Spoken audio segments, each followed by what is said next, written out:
Hello and welcome back to my channel. This week we are going to make one of my favourite shirt patterns of all time, which is McCall's M6613. I have made this shirt for my husband and his friends so many times now. It just looks really nice and it's got a really nice fit to it, and once you master it, it comes together so easily. Now this particular version of the shirt I originally made for Cameron to wear to Animal Kingdom when we were on our honeymoon. And I did have the intentions of filming the reveal of it there, so you'd be like, wow, that's so neat. However, as we all know, my phone did end up getting stolen, so you'll just have to make do with me wearing it at the end, okay? So without any further ado, let's jump on in and I'll show you how to make this shirt yourself. For this project, you're obviously going to need a copy of McCall's M6613. For this particular shirt, I used this cotton Lion King print, some wooden buttons, and some white iron-on interfacing. As with any project, the first step is to cut out all of the pattern pieces. Then to transfer any of the notches and markings required.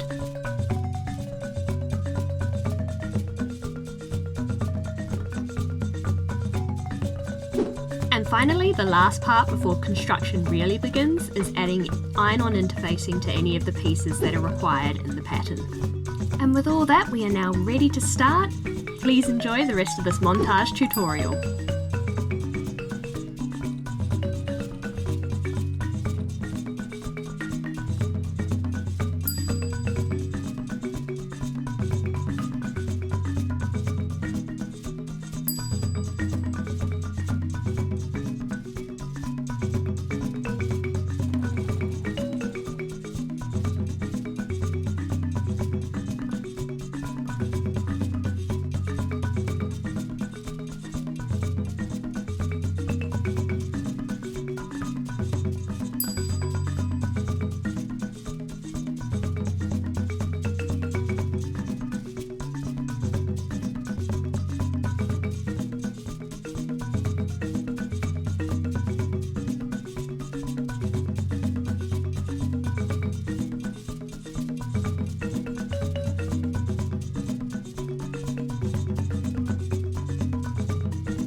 And there you have it, that is how I made McCall's M6613. Now I hope this video helps you making your one. Let me know if you like these sort of no speaking tutorial sort of videos. I quite enjoy making them. If you do end up making the shirt yourself, please tag me on social media. I'd love to see it. And with all that being said, please do consider leaving a like and maybe even subscribing if you really liked it. I do a lot of sewing, crafting and fun related videos here on this channel, and I usually try and upload every week or so. So until next time, I'll see you then. Bye bye!